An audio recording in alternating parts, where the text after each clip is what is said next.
2025年，中国外交舞台上出现了一个反复被注意到的空位。习近平仍在出访东盟、俄罗斯与中亚，但在过去10多年，频繁随行的彭丽媛却多次没有出现在镜头中。虽然彭没有完全消失，5月、7月仍以第一夫人身份露面，但频率明显下降。在高度集权的独裁体制下，第一夫人的低调从来不是单纯的礼宾安排，往往是权力风向转变的前兆。当夫人路线上的秦刚、马兴瑞、秦生祥相继出事，彭丽媛的处境也开始被推向一个更残酷的历史命题。许多人不禁要问，她会不会重走江青的道路？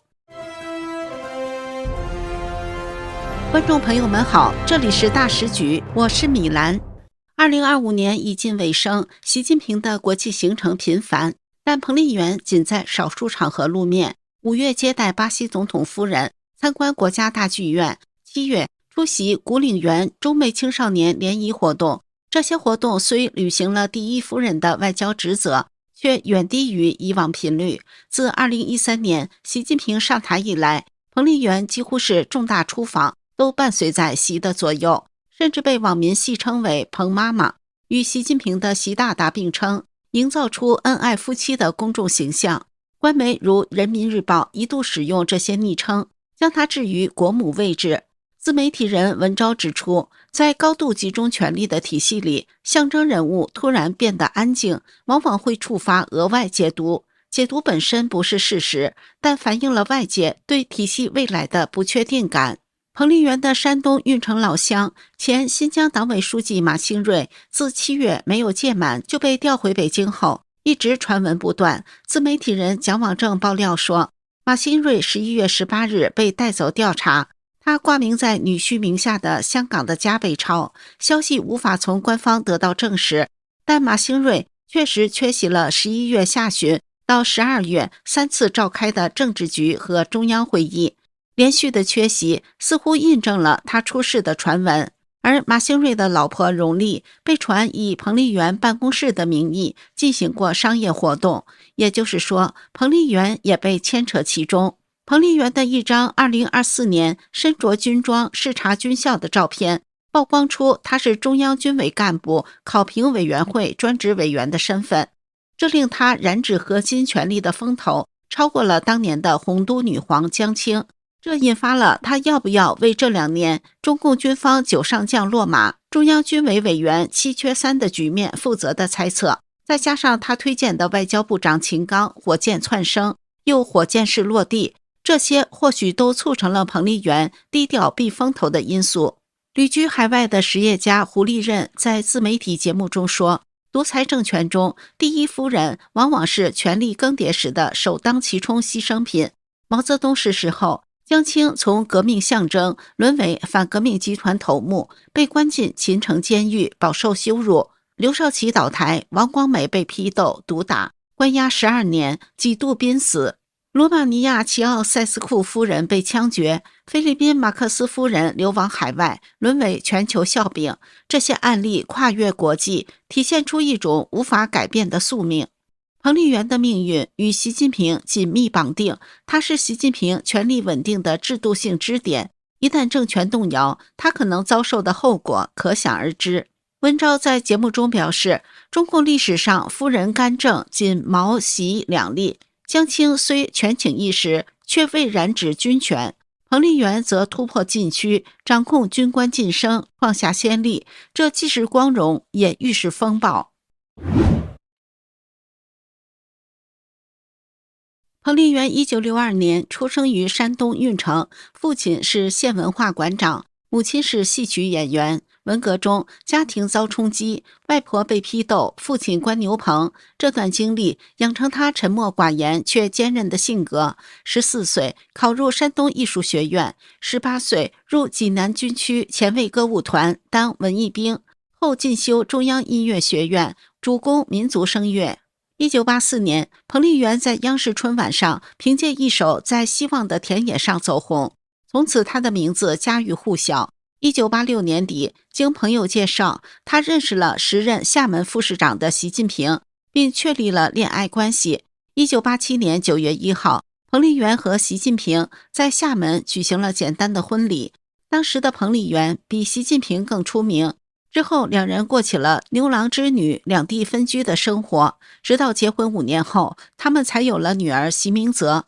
其实这种婚姻模式就是典型的政治夫妻，生活互不干涉，工作互相成就，聚少离多，到了时间点生个孩子。但这并不妨碍彭丽媛对外宣称习近平是称职的父亲和丈夫的人设。其实女儿习明泽一直在北京生活，直到习近平调往浙江后，她才在父亲身边读中学。彭丽媛也确实很适合习近平这种致力于政治上往上爬的中共官员，上得厅堂，下得厨房，在外有面子，在内不添乱不找事，还给予了习近平足够大的前所未有的自由空间。而且在关键时刻，她还为丈夫的升迁增添助力。1989年发生了中共派军队镇压手无寸铁的学生和市民的6·4事件，习近平严禁学生入境他主管的辖区。彭丽媛赶赴天安门，慰问满手鲜血的官兵，唱最可爱的人，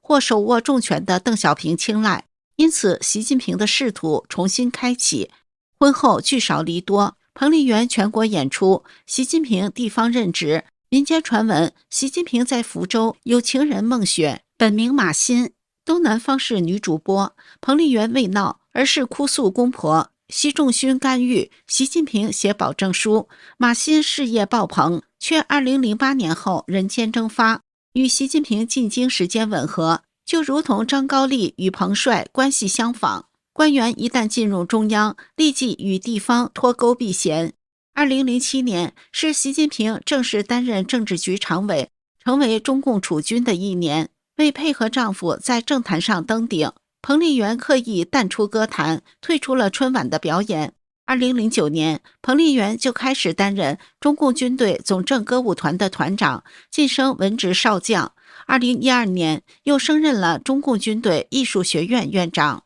2012年，习近平进入权力核心主政，彭丽媛打破了中共外交的隐形规定，即中共领导人访问社会主义国家时，不允许带着他们的配偶。如果他们的行程是去一些非社会主义国家，夫人可以同行。彭丽媛扮演了第一夫人的角色，无论是去朝鲜、越南等社会主义国家，还是去美国，她都可以随行。而且在国事访问中，她还被单独安排了夫人外交活动，比如参观学校、医院、文化机构，或者会见其他国家的元首夫人。同时，她在联合国和全球慈善活动中频频露面并发表演讲。一些媒体甚至直接表示，彭丽媛的风采完全压过了习近平。这是中共外交和宣传部门的一种精心设计，把宣传彭丽媛作为缓和习近平强硬形象的策略。因为习近平事实上已经成为在西方最不受欢迎的世界领导人之一，而彭丽媛的良好女性形象大大缓解了这一点。彭丽媛在2006年受中共卫生部邀请，担任全国艾滋病预防宣传形象大使。2011年起，直到她成为第一夫人，彭丽媛担任了世界卫生组织肺结核及艾滋病防治亲善大使。同时，她作为中国第一夫人，却从来没有对铁链女、唐山烧烤店被打女孩或者儿童拐卖之类的事情发生过。因为一个空泛的防艾滋、防肺结核的形象，对中共和习近平没有损害，反而可以加分。但是为铁链女、唐山烧烤店被打女孩或者拐卖儿童这类事件发生，则会暴露出中共治下的丑恶现实，损害中共和习近平的形象。因此，彭丽媛投身公益，完全是为她丈夫习近平关爱民生的政治形象上的一种完善和烘托，而没有真正关注和服务民众的意愿和功能。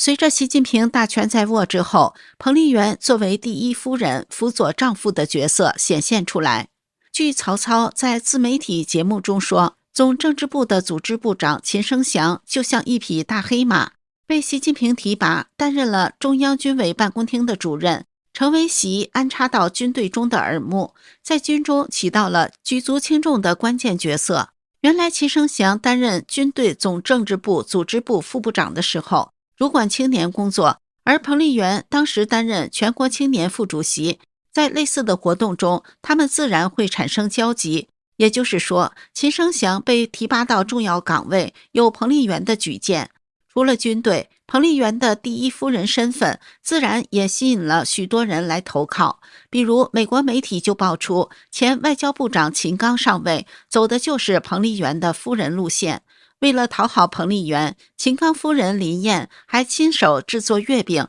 赠送过彭丽媛。通过彭丽媛夫人路线上位的还有马兴瑞。马兴瑞这位出生并成长在东北双鸭山的人，不妨碍他以祖籍是山东运城的名义混迹于第一夫人在北京的山东帮圈子里。英国金融时报就曾经报道，马兴瑞通过彭丽媛的关系，在习近平上台前就经常出入习家，这就能解释他为何在习近平主政中国时就立刻从航天系统调出到广东并飞速升迁。2025年7月，马兴瑞卸任新疆党委书记，目前传出已被查。2015年起，习近平实施军改，撤4总部，设15职能部门，7大军区变5大战区，权力集中到习近平手中，人事权最关键。中央军委干部考评委员会应运而生，为习近平挑选忠于自己的亲信将领提供咨询。成员机密，直至2024年一张照片的曝光，才让外界知道了彭丽媛军委干部考评委员的身份。近年来，习近平对从火箭军到各大军兵种上层军官实施了大清洗，导致军队的司令、政委纷纷落马，军中指挥链出现断层，令军心动荡。回头看彭丽媛的一生，她不是被动卷入政治的陪衬角色，而是一个深度理解权力并主动参与其中的人。她为习近平的仕途加分，也为这个体制承担了象征性风险。正因如此，当权力开始松动时，她能否抽身而退？2025年的低调，与其说是避风头，不如说是一种求生姿态。在独裁体制里，第一夫人从来没有安全着陆的制度出口。至于历史最终会把它写成江青、王光美，还是另一个什么样的名字，答案从来不掌握在他自己手中。这里是大时局，感谢您的陪伴与思考，请订阅、分享并打开小铃铛，一起在动荡中坚守真相，在黑暗中点燃希望。